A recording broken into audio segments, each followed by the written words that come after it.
जैन सर्वांना. मला खूप दिवसापासून मेसेज येत होते की मॅडम भरती कधी येईल, भरती कधी येईल. तर सर्वांना मेसेजचे रिप्लाय देऊन सांगणं म्हणजे किंवा माहिती पुरवणं शक्य होत नाही, कारण खूप मेसेज असतात, असं 1 आणि 2 नसते. त्याच्यामुळे म्हटलं एक छोटासा व्हिडिओ बनवून आपल्याला जी माहिती आहे ती तुमच्यापर्यंत पोहोचवण्याचा प्रयत्न करावा. तर राज्यात तुम्ही बघताय असं ॲड पडल्या आहेत खूप साऱ्या न्यूजला, भरतीचं चालू तुम्ही बघितलंच असेल. तर राज्यात लवकरच 14,000 पदांची भरती येते आहे. तर मी हे सांगेन की खूप मोठी भरती आहे, म्हणजे ह्याच्या अगोदरच्या ज्या झाल्या त्याच्या मनाने मोठीच आहे. ह्याच्यापुढे अशी भरती निघेल का नाही आपण सांगू शकत नाही. त्याच्यामुळे हे न विचारत बसता कोणाला आता तुम्ही इथून पुढे विचारूच नका की भरती कधी येते. तुम्ही तुमचे प्रयत्न किती वाढवता येईल, तुम्हाला किती वेळ देता येईल भरतीसाठी, तुम्ही ह्याच्याकडे फोकस करा.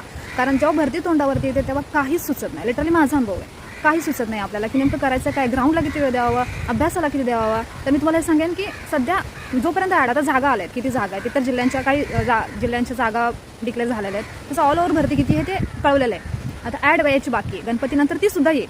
मी आधीच सांगून ठेवते, गणपतीनंतर अचानक ॲड येईल तेव्हा तुम्ही पूर्ण ब्लँक व्हाल. त्यामुळे तोपर्यंत जो टाईम आहे तुम्हाला 1 महिना 2 महिना घ्या, पण तुम्ही पूर्ण फोकस करून आधी ग्राउंड आउट ऑफ करून घ्या.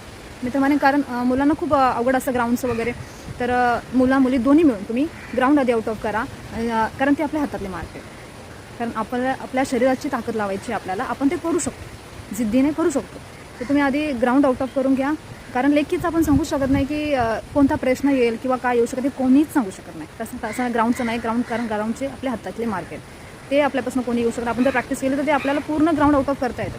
मी तर म्हणे जेवढं करता येईल तुम्हाला, आउट ऑफ नाही जमलं तरी चालेल, पण जेवढं करता येईल तेवढं. कारण खूप असं याच्या अगोदरच्या भरतीमध्ये मुलांची 90 मार्काची लेखी असते, पण ते काय होतात की ग्राउंडमध्येच क्वालिफाईड होत नाही. मग मला सांगा त्या लेखीचा काय उपयोग आहे का? नाही. तुमचं ग्राउंडच, तुम्ही ग्राउंडमध्ये क्वालिफाईड नाही होते तर त्या लेखीचा उपयोग काय आहे? मग त्याच्यासाठी तुम्ही ग्राउंड आधी हातातले मार्क ग्राउंड आउट ऑफ करून घ्या. मग ग्राउंड जसं आउट ऑफ होईल तेव्हा लेखीचं टायमिंग तुम्ही वाढवू शकता, लेखी करू शकता. प्रिव्हियस इयरचे क्वेश्चन पेपर वगैरे असतं का, त्याच्या व्हिडिओ मी नंतर बनवेलच. पण मी पहिलं सांगेन ग्राउंड आउट ऑफ करून घ्या भरतीच्या पहिलं, आणि नंतर तुम्ही लेखीला पण टाईम द्या. असं नाही की ग्राउंड करता तर फक्त ग्राउंडच्या मागे लागा, लेखी दोन्ही गोष्टी करा, पण ग्राउंडकडे जास्त फोकस करा. आणि टाईम अजिबात नका घालू, टाईम टेबल बनवा, मॅनेज करा, व्यवस्थित सगळं इकडे तिकडे फिरवणं. सोशल मीडियावरती खूप कमी वेळ द्या. तुम्हाला जेवढी माहिती पाहिजे असेल तेवढी भेटली बस झालं दिवसापुरतं.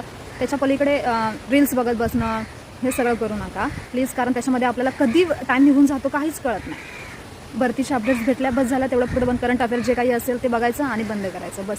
आणि तुम्हाला अजून काही माहिती पाहिजे असेल तर तसे नक्की मला मेसेज करा, कमेंट्स करा. मला जेवढी माहिती भेटेल, ड्युटीतून तसं टाईम भेटत नाही, पण जेवढा भेटेल मी तुमच्यापर्यंत माहिती पोहोचवण्याचा प्रयत्न नक्की करेन. जय हिंद.